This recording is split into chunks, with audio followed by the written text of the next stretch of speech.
Inyo ang Panginoon ang pagpaparami ng tinapay at ng isda. Kumain ang lahat at nabusog at marami pang natira. So bahagi ng pag-inilay natin na isa sa mga himala na ginawa ng ating Panginoong Jesucristo. At kung tutusin, hindi lamang si Jesus.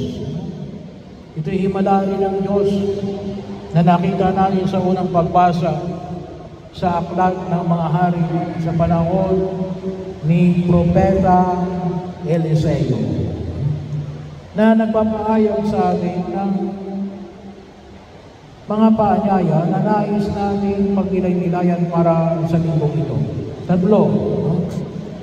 Kaya nakapaghimala ang Diyos. Una ay sapagkat mayroong nagandog. Sa unang pagbasa sa Lumang Tipan, nakita natin na may isang lalaki naghandog ng mga tinapay at ng mga trigo. Gawa ng ito ay yung una niyang ani.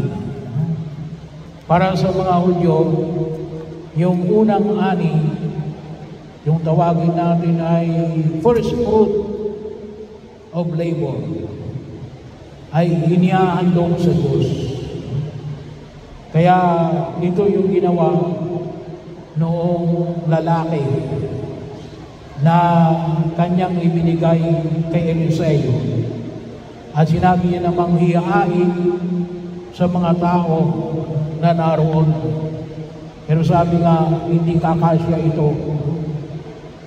Kasi maraming tao sumunod din kay Eliseo. Sa Ebanghelyo, mayroon din naghain. Ang isang batang lalaki. Siguro, gawa ng nag-aanang sa Jesus kung paano pakakainin ang mga taong sumunod sa Kanya, ay may naghandog ng 5 tinapay at 2 isda. So bahagi na huwag natin kalimutan, no? Patuloy na pumutol na naman paanyaya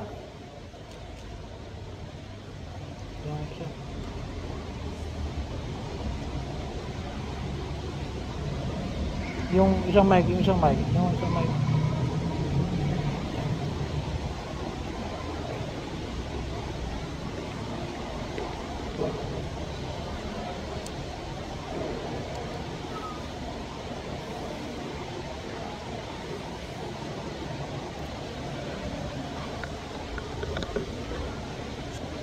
Okay.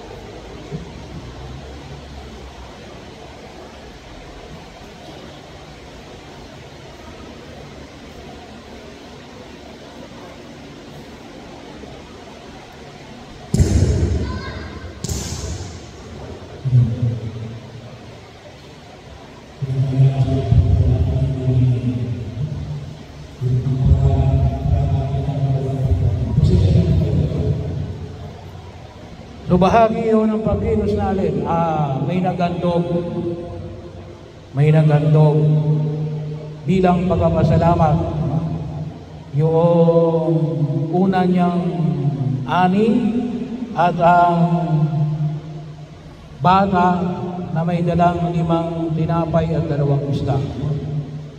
Katulad ng paanyaya natin noong nakaraang linggo na ang pamantayan ng buhay at tiwala ay nasa paniniwala na ang lahat ng bagay na ito ay galing sa Diyos.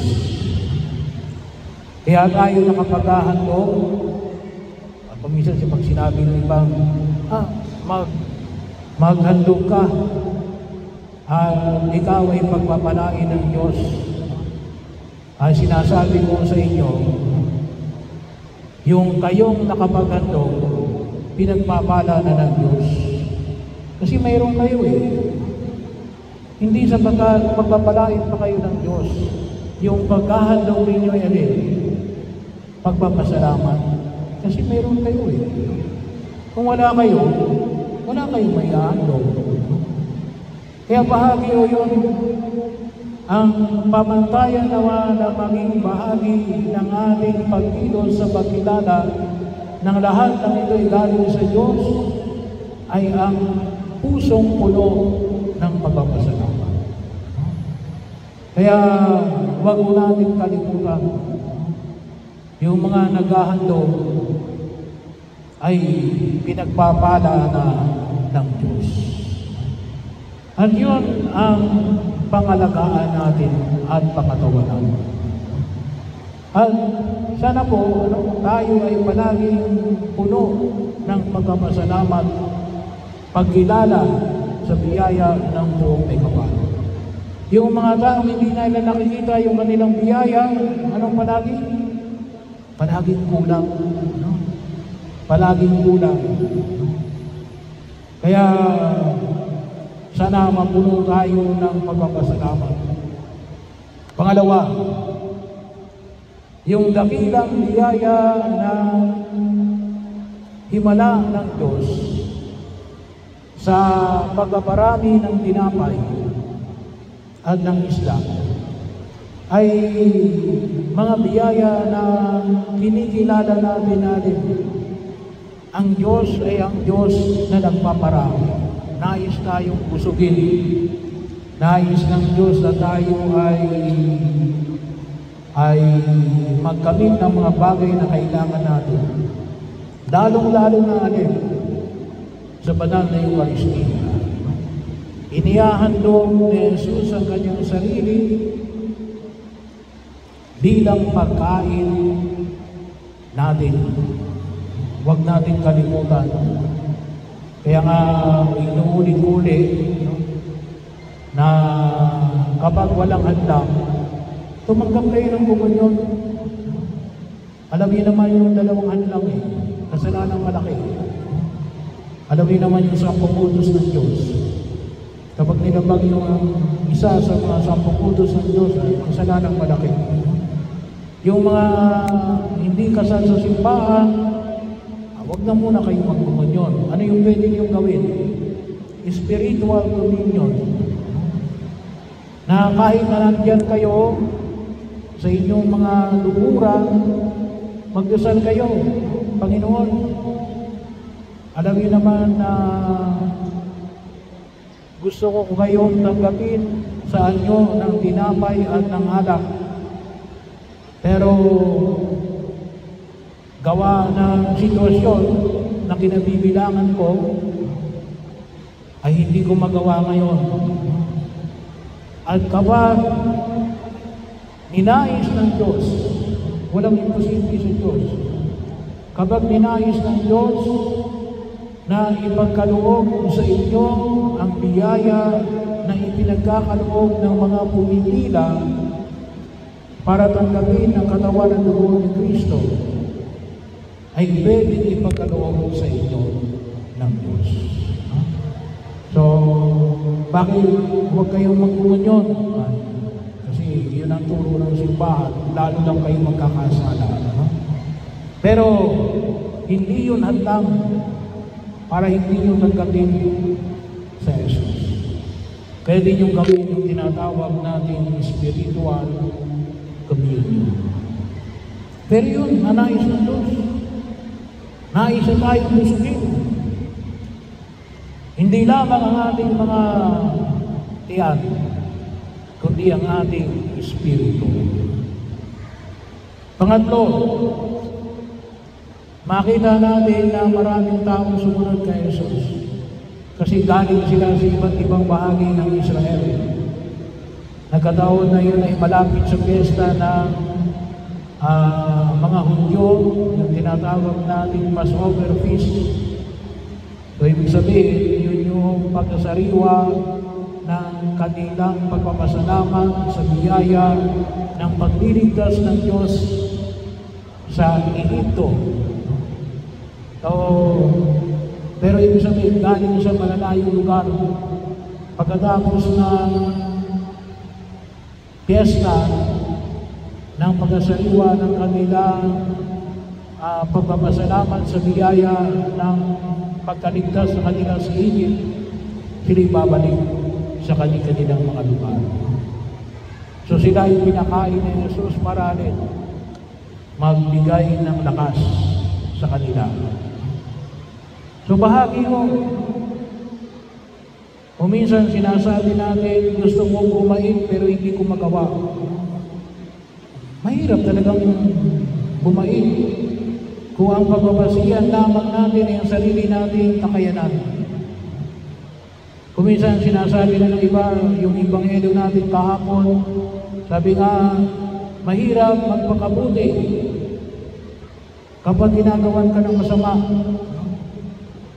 Paano magagawa ng mabuti kung ginagawan ka ng masama? Kung minsan ang isip natin ay gagawa din ako ng masama kasi ginagawan ako ng masama. Paano ka gagawa ng mabuti kahit ginagawan ka ng masama? Hindi mo magagawa yan bilang tao. Hindi mo kakayanin yan kapag wala sa Jesus.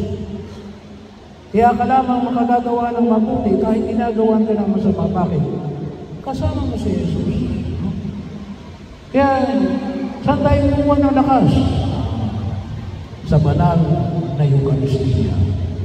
Na every Sunday, ipinagkakaloob sa atin. Kaya nga tayo kumakain 3 times a day para magkaroon tayo ng lakas upang harapin natin ang hamon ng daigdig na ito. Physically. Para labanan ang anumang uri ng kapahamakan at kasamaan, kailangan natin ang pagkain dulot ni Jesus. Ang pagkain na galing sa Diyos. Ang kanyang katawan at dugo. So ito pong tatlong ito, iniiwanan pong bahagi ng ating pagkikilay sa araw na ito.